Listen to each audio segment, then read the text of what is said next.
არსებობს ხალხი, ვინც თავის ფორმულა 1-ის კარიერა იმის გამო დაასრულა, რომ ნელები იყვნენ. ზოგი ყოველკვირას იმდროოდა, მაგრამ არსებობენ ჩვეულებრივი არტისტები. ისეთი ნიჭიერები თავიანთ ბედისწერას თვალებში რომ ჩახედავენ და პირდაპირ ეტყვიან: "არა ჯიგარო, შენ არ შეწუხდე, ჩემ თვითონ გავინადგურებ კარიერასო." მარტო ფორმულა 1-ში შეიძლება ერთ სეზონში 4-გზის მსოფლიო ჩემპიონი დაამარცხო, ლეგენდებს გაასწრო, გრიდზე ყველაზე დამაიმედებელი ახალგაზრდა გახდე და მე 10 წელიწადში პადოქში იარო და ხალხის განწყობაზე იზრუნო. სპორტს არასდროს უპატიებია ცუდი გადაწყვეტილებები. ფორმულა 1 გაცილებით უფრო კარგად იმახსოვრებს შენ ცუდს, ვიდრე შენი ბრაზიანი შეყვარებული. არა, ისე ძალიან გვარან ეს ორი ერთმანეთს. დარწმუნებული ვარ, ცხვირში ძბრად ფორმულა 1-ის ნეიმარსაც ახსოვს Red Bull-დან წასვლა და შენ გოგოსაც შენი ყველა დალაიქებული პოსტი. სპორტში ზოგი არასწორ გუნდს ირჩევს, არასწორ გუნდელს, ფულზე ხამდება, ზოგს ეგოალაპარაკებს, ზოგი კიდე საერთოდ Ferrari-ს ირჩევს.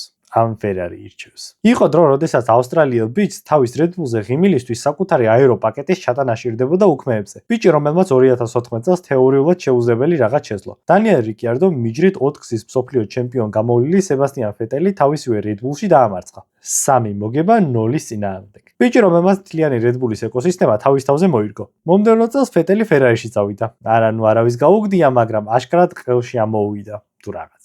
თქვენ უკეთეს იმსახურებთო. YouTube-ზე არსებობას რო შევწყვეთ, ზუსტად ესე გავაправებ ჩემ წასვლასაც. იცით, ახალი გამოწვევები მინდა ცხოვრებაში, მაგრამ აი ამ უმაგრეს დანიელ კვიას დაგიტოვებთ თქვენ. აქ სხვა ფორმულა 1-ის არხი უნდა მეხსენებინა, მაგრამ ვერ მოავეს თავი გაკეთებას. ზატო მანქანები ჩამოყავთ ლიწით. მოკლედ რიკიარდომ გადაიბარა ყველაფერი. ეს იყო გუნდში კაცის, ქალის, ბავშვის, კლოუნის, ჩემპიონის გადამგდებიც და დინასტიის გამგზელებელიც. 2015 წელს ვინმეს რო ეთქვა ეს კაცი თავის კარიერის მეორე ნაწილს მეზობლეთა მწვანელზე მათხოვრობაში გაატარებს თქო, დიდი ალბათობით ციცილ-კისკისით გაგაგდებდნენ ოთახიდან. უბრალოდ არსაიდან, უკაცრავად ფორმულა 3-დან Red Bull-მა ნიდერლანდელი მრბოლელი მოიყვანა. ჯერ ტორო როსოში დატოვა სეზონ ნახევარი და მერე რიკიარდოს მიუძღვა გვერდით. ეს ყველაფერი კიდე ის ნამდვილად არ ყოფილა ბავშვს ახალ სათამაშოს რომ მიუღდა და ძველს დაიგიდებს. სხვათა შორის ახალი Toy Story ნაგავი იყო და არ უყუროთ. ეს 18 წლის ბავშვი ჩქარი კი არ იყო. უბედურად იდეალური პროექტი იყო ნებისმიერი გუნდისთვის. სწრაფი, ჩქარი, გვარი მშვენიერი, ტვინი, აგრესია და განვითარების პერსპექტივა. მეორე მხარეს კიდევ რიკიარდო ყავდა, რომელიც თავის პრაიმს უკვე უახლოვდებოდა და როგორც ჩანს ეს სიმაღლე Red Bull-ის მაშინდელ უფროსობას მთლადაც არ აკმაყოფილებდა. ხარება ნელ-ნელა მაქსისკენ გადახრა დაიწყეს. სტრატეგიები მოარგეს, განახლებები შემოაშენეს და საბოლოოდ რიკიარდოს წყალი შეუყენეს. არა, ეხა მისთვისაც არავის უთქვამს გუნდიდან წადიო, მაგრამ დანიელ რიკიარდოდან მაქს ვერსტაპენის გუნდელი რო გახდა, ეგ რეგალია არ მოეწონა, მაგრამ ზოგ-ზოგიერთის ქმრისგან სოციალებში არავისთვის უგინებია. მე მგონი. რიკიარდომ თავის მთავარი პერსონაჟის ეგოს მოусმინა და 2018 წლის ბოლოს Red Bull-დან ყველაზე საშუალო გუნდში რენოში გადავიდა. კაი, რენოს ამბიციები, ძროები და საფრანგეთის მთავრობის საპორტი კი ჰქონდა, მაგრამ საბოლოოდ მანქანის მაქსიმუმი მაინც სტაბილურად კულებში დაფინიშება იყო. რაც დამეთანხმებით საერთოდ არაა ერთ დროს უდიდესი ტალანტის ბინგო ქარდის პირველი პუნქტი. მაგრამ ეგ რენო არ ყოფილა ეგეთი საშინელება, როგორიც გვახსოვს. გუნდი მაქსიმალურად ეხმარებოდა, მედია აქებდა. ის რის გამოც ხარებიდან წავიდა, ბაგეტებმა დაახვედრეს. დანიელის ეგო დაბუსტეს და მთავარ პერსონაჟად აგზნობინეს თავი. მანქანაც აჩქარდა, პოდიუმებიც ჰქონდა.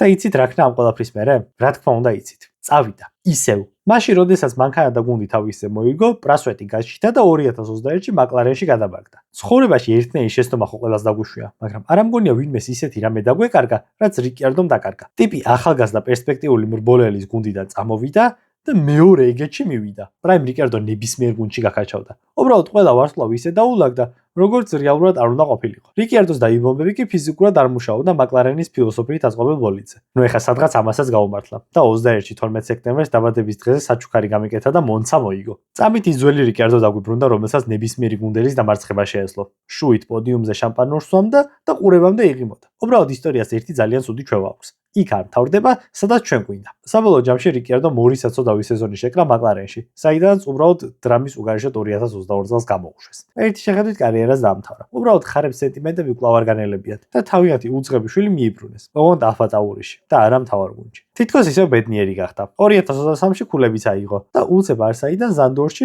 რიკიარდო დამტროულ პიასტრის აცდა. ბარიერში შევიდა, საჭე სუდად გადატრიალდა და მაჯა მოიტეხა. კაი, ეს ხელი მოირჩინა და გასცდელი ნირბოლების მერე დაბრუნდა. უბრალოდ ვერ დაბრუნდა მისი საუკეთესო ვერსია. ის ვერსია, რომელიც ფეტელს მიწასთან ასწორებდა. ახლა კიდე იუკი ცუნოდას ვერ უხერხებდა ვერაფერს. და 2024 წელს სინგაპურის გრან-პრის მერე რიკიარდო სპორტიდან საბოლოოდ წავიდა. დანიელ რიკიარდოს შენელების გამო არ დამთავრებულა. ერთადერთი რამაც ავსტრალიელი დაამთავრა თავისი ხასიათი იყო, რომელმაც არ მისცა საშუალება მეორე კაცი ყოფილიყო გუნდში. ყოველ ჯერზე, როდესაც ვინმეს კარიერა უფრო ბრჭყვიალა გამოჩნდებოდა, არ ეგუებოდა და მიდიოდა. საბოლოოდ კარიერას და რეპუტაციაც ასე პოეტურად დაასრულა თავისივე ხელით. ხოლო თუ რიკარდოს ისტორია კაცზე იყო, რომელიც მეორეობას ვერ ეგუებოდა, ფერნანდო ალონსოსი უფრო ჯმუხია. კაცი, რომელიც უფასო 14 დღიანი პრემიუმისთვის ყოველ ჯერზე ახალ-ახალ ეკაუნთებს აკეთებდა. კაცი, რომელიც ობიექტურად თავის თაობის ყველაზე თუ არა ერთ-ერთ ყველაზე შემდგარ პილოტად ითვლება და დამიჯერეთ ამ კაცს ყველა თაობა აქვს გამოვლილი. 5-6-ში ამარცხებს რენოთი შუმახერს და ხდება ორგზის მსოფლიო ჩემპიონი თავის 20-იან წლებში. 2007-ში გადადის მაკლარენში, იმიტომ რომ უკეთესი მანქანა იყო და უნდოდა ზედიზედ მესამეც მოეგო. თორე ხა ფიზიკელას იქაც აჯობებდა აქაც და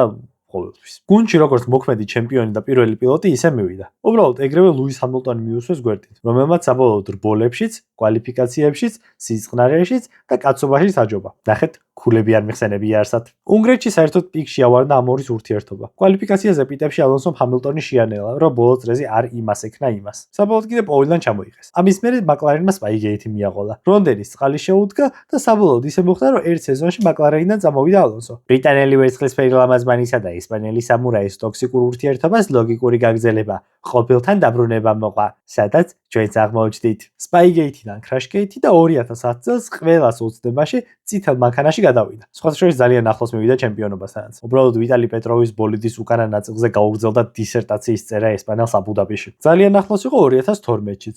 უბრალოდ ამ ყველაფრის მერე დაიწყო ამ კაცის დაღმასვლა. მანქანა, რომელიც ერთდროულად ანდერსტირით და ოვერსტირით დადიოდა. გუნდის შიდა პოლიტიკა სტანდარტული ფერარისეული იყო. ინჟინერები კარგი ყავდათ. დეველოპმენტის გუნდი კიდე საერთოდ არ არსებობდა. სადაც ერთხელ დაუბრუნდი ყოფილს, იქ მეორედაც ხომ უნდა დაუბრუნდე. ოღონდ ამჯერად მაკლარენს. უბრალოდ ამჯერად მაკლარენმა ახალი ძრავის მომწოდებლით ჰონდათი დაკერა ჩემპიონი. კი, ამჯერად შევიცვალე უარესობისკენ. ალონსოს და ჰონდას გაერთიანება ჩვეულებრივი ტრაგიკომედია გახდა თანამედროვე ავტოსპორტის სცენაზე. ორგზის ჩემპიონი, რომელმაც შუმახერი ჯიბეში ჩაისვა, დასვეს მანქანაზე, რომლის შასიც გაწყალებული საღეჭი რეზინით იყო შეკრული, ხოლო ძრავი ორთქფავლის პრინციპზე მუშაობდა. უბრალოდ ქვანახში ისმაგივრად ორთქს ესუშვებდა თვითონ. დაიღალა ეს კაცი ამ ყველაფრით და წავიდა. ოღონდ ამჯერად ლემანზე და ინდიზე იარა. 24 საათი არის მოიგო, 500 წრიანზე კიდე ჰონდა გაუფუჭდა. მაგრამ 2021-ში რაქნა თუ გამოიცნობთ? კი. ისევ ყოფილს დაუბრუნდა. ოღონდ ახლა ნამდვილად შეცვლილს. რენო აღარ ერქვა და ალპინად გადაკეთდა. ფრანგებში 2 სეზონი იარა, ოკონს რბოლა მოაგებინა, პატას სალაპარაკო მისცა, ამოვიდა ყელში ისევ ძოლგუნდში ყოფნა და ამჯერად ასტონ მარტინში გადავიდა. სადაც პირველი სეზონი მართლა კარგად იარა. მართლა. მანქანამაც მაქსიმალურად შეუწყო ხელი. უბრალოდ ამის მერე სტანდარტული ალონსოური წყევლა. რის გამოც ისევ ვერ წამოიღეს წელი მწვანეებმა. ზოგიერთი ადამიანი მართლა უიღბლოა. ამ კაცმა მთელი ცხოვრება ავტოსპორტში გაატარა და იმასაც ვერ ვიტყვით რომ არ უმართლებდა. უბრალოდ რაღაც მომენტში იღბალი ამოწურა. და როგორც მოთმინება, ისე იღბალის არარეგენერირებადი სასარგებლო წიაღისეულობა. უბრალოდ იყო, აღარ იყო. ესეც არ მიდის და ჩვენც ვიტანჯებით. საკმარისად ვერ გადაუარე ფერარის ასე მგონია ამ ვიდეოში და შორეულ 90-იანებში დაგიყვანთ ახლა. ჟანალეზი გახდათ მაშინ ყველაზე მოთხოვნადი ახალგაზრდა პლანეტაზე. ახალგაზრდა ბიჭი, რომელიც ტირელისაც კი შედევრად აჩენდა. ბიჭი, რომელმაც თვით აირტონ სენა შეაშინა თავის მეორე რბოლაში. ეს ბიჭი ძალიან უნდოდა უილიამს. ბატონი ფრენკი ფორმულა 1-ის ისტორიაში ალბათ ერთ-ერთი ყველაზე მოწინავე ადამიანია. და თუ ამ კაცს უნდი ხარ, ესე იგი მართლა მაგარი ხარ. უბრალოდ სიტყვიერ შეთანხმება იმდენად გაიწერლა, რომ მალეზის ყელში ამოვიდა ეს ყველაფერი, გააქანა და ფერაისთან მოაწერა ხელი. ნუ ახლა ისეთი რაღაცაა ფერაისთან ხელის მოწერა. ყველამ რო ისის რო შაში გაქვს თავი გაყოფილი, მაგრამ მაინც არავის არაფრის თქმის უფლება რო არ აქვს. თან ბონუსად ეფორმოცია შუქეს. რავი, ხა ეფორმოცი რომ აჩუქონ, ჯანდაბაც მეც დავიტანჯები ფერარიში. ისე სხვათა შორის რო იცოდეთ, მაგ მანქანის გაყიდვა მოუწია მერე. თავისი შვილის ფორმულა 2-ის კარიერა რო დაიფინანსებინა. სადარ უცხოვრობთ? ამ ბავშვისგანაც ვერაფერი გამოვიდა საბოლოო ჯამში. სტანდარტულად ფერარიში საქმეები ვერ აიწყო. უილიამსი კიდე სადაც ალეზი უნდა გადასულიყო, ქვაზე არ დატოვეს. ჩემპიონობაზე მოიგეს და სპორტის ისტორიაში ალბათ ერთ-ერთი ყველაზე საუკეთესო მანქანები შექმნეს. ფრანკს კიდე ხელში წითელი ხელყუმბარა მისცეს, რომელიც როდის აფეთქდებოდა არ იცოდა. საბოლოოდ 5 სეზონის ფერარიში გატარების მერე ფრანკს მხოლოდ და წვალება კოლოფის ჩაშლა მონცაში, ძრავის აფეთქება და რბოლიდან გამოთიშვა ჰქონდა გასახსენებელი. კაი, ისიც ვახსენოთ, რომ 95-ში კანადის რბოლა მოიგო. მარტო იმიტომ, რომ შუმის კოლოფი გაუფუჭდა ბენეტონზე. ერთი მოგება მთლიანი კარიერის განმავლობაში. ადამიანს, რომელსაც რამოდენიმე ჩემპიონობას უწინასწარ მეტყველებდნენ. ადამიანი, რომელსაც უბრალოდ ოდნა უნდა მოეთმინა, რომ ვილიამსზე გადამჯდარიყო. სადაც ახლა ერთ ჩემპიონის ტიტულს უეჭველად მოიგებდა. რავი, ყველა მოიგო და ეს რატო ვერ მოიგებდა. გოგოება. თუ ოდესმე ბიჭის სიმაღლის გამო დაგიწუნებიათ, იცოდეთ რომ არაფრით განსხვავდებით ფორმულა 1-ის ისტორიაში ყველაზე ტიტულოვანი გუნდისგან. ნიკო ჰულკენბერგი, გერმანელი ახალგაზრდა ბიჭუნა, რომელიც თავის სადებიუტო სეზონში მკლავზე იხურს GP2-ს. მოდის ფორმულა 1-ში და ვილიამსით იღებს ფოცს დამსგავსებულ ბრაზილიის ჭაობში პოულს. როდესაც ფორმულა 1 2014 წელს ტურბო ჰიბრიდულ საძალი აგრეგატებზე გადავიდა, სპორტს მაშინ არ გააჩნდა პილოტის წონის დაბალანსების სისტემა. ახლა ძალიან მსუბუქი თუ ხარ ან ძალიან მძიმე ბალასტით მაინც დაგაბალანსებენ. ეს ყველაფერი კიდე იმას ნიშნავდა, რომ მაღალ და მძიმე პილოტებს მთლადაც არ სწყალობდნენ. ფერარი ადგა გაზომა ჰულკი და მარტო იმის გამო დაიბრუნეს კიმი რაიკონენი, რომ უფრო დაბალი და მსუბუქი იყო. აბა ის კი არა მანქანა გავაკეთოთ, რომ ადამიანს ბრძოლის საშუალება მივცეთო. არა. თან ანუ მაღალში მართლა მაღალს კი არ გულისხმობ. მეტრა 84 არის ეს კაცი. სამყაროში სადაც 80-ზე დაბალი თუ ხარ არ შეგაფურთხებენ, კაცი იმის გამო დაიწუნეს, რომ ოდნავ მაღალი იყო. თან სამყარომ ეს ყველაფერი არ იკმარა და იდეალური ბედი მთელი კარიერა გააყოლა. 2012 წელს ბრაზილიის გრან-პრი ჰულკი იბრძვის პოდიუმისთვის ან მოგებისთვის, რავი ხა, ისეთი ამინდი იყო, რაც გაიგებ და უწებ არაფერი. 2017-ის ბაქო მანქანა გაფუჭდა. 2018-ის ბაქო თვითონ გაფუჭდა. 2019-ის გერმანია სახლის ბრძოლაში მეორეზე მიდიოდა და გარდამავალ პირობებში გარდამავალდა. 2010 წლიდან ჩავარდნებით, მაგრამ ჰულკი მაინც სპორტშია. როცა არ იყო კიდე ხან ტესტერი იყო და ხან რეზერვი. 229 გრან-პრის მერე კი მაინც შეძლო და პოდიუმზე ავიდა. თან ბოლაში, სადაც ყველაზე ნაკლებად შეიძლებოდა ვინმეს ეს ეფიქრა. არ ვიცი, რამდენად ჰეპი-ენდია ეს ნიკოს კარიერისთვის, მაგრამ ეს კაცი ნამდვილად ვერ დაიკვეხნეს იმით, რომ სწორი გადაწყვეტილებები მიიღო კარიერულად. ვერ მოინდომა, არ მოინდომა, მალე გატყდა თუ რა მოხდა, არავინ არ ვიცით. მაგრამ როდესაც 15 წელია სპორტში ხარ, დანიელ რიკიარდოს გუნდელობა არ უნდა იყოს შენი მაქსიმუმი. თორე ხარ რენოები და ფორს ინდიები უკონსაც აქვს გამოვლილი. ტიპის კარიერული ჰაილაითი არის კევინ მაგნუსენთან ინტერვიუ და ის ძროხასავით რო ეკიდა აბუ-დაბიში. ფორმულა 1-ის სასაფლაო იმდენად დიდია, რომ ქართველი მოკეიფე კაცი აღდგობას რო შეუშვა, საკმარისად კარგად მოილხენს. ხუან პაბლო მონტოია, ერთ-ერთი ყველაზე დიდი დაფერთხილი ტალანტი სპორტში, რომელსაც მიხაელ შუმახერთან ბრძოლად შეეძლო, უწებად გადა ნასკარში წავიდა. ტრული, რომელმაც რენოს თრევის მერე თავისი ბოლო სეზონები ტოიოტებში და ლოტუსებში გაატარა. ბრიტანელების ერთ-ერთი სიამაყე ჯენსონიც ვახსენოთ მოდი. კი გახდა ჩემპიონი, მაგრამ იქ არა და ისი არა, როგორც მის გენიალურობა შეშვენოდა. უბრალოდ გაუმართლა ბრაუნში, თორე დღეს სტატისტიკურად average ბრიტანელი იქნებოდა, რომელსაც რბოლის მოგება ღუმელიდან ახლად გამოღებული იმერული ხაჭაპურის ყველივით გაეწელა. ფორმულა 1-ის კარიერის დამთავრება საერთოდ არა აუცილებელს კამის დაკარგვას დაემთხეს. თუ ოდესღაც იმდენად დიდი ტალანტი იყავი, რომ ძაღლ და კატა შენზე ლაპარაკობდა და ახლა გაბრიელ ბორტოლეტოს მეგობრის მამა ხარ, ეგეც კარიერის დამთავრების ტოლფასია. ზემოთ ჩამოთვლილი ხალხი საერთოდ არაფრის დაკლევებას არ განიცდიდა. ყველა ჩქარი იყო თანმიმდევრული. უბრალოდ ზოგს ჭკუააღდა, ზოგს ეგო ჰქონდა ბეტი და ზოგი D ვიტამინის ნაკლეობით იტანჯებოდა ალბათ. ფორმულა 1-ის სპორტია, სადაც ერთდროულად ყველაფერი იდეალურად თუ არ აგეწყო, ან შენით არ ააწყე,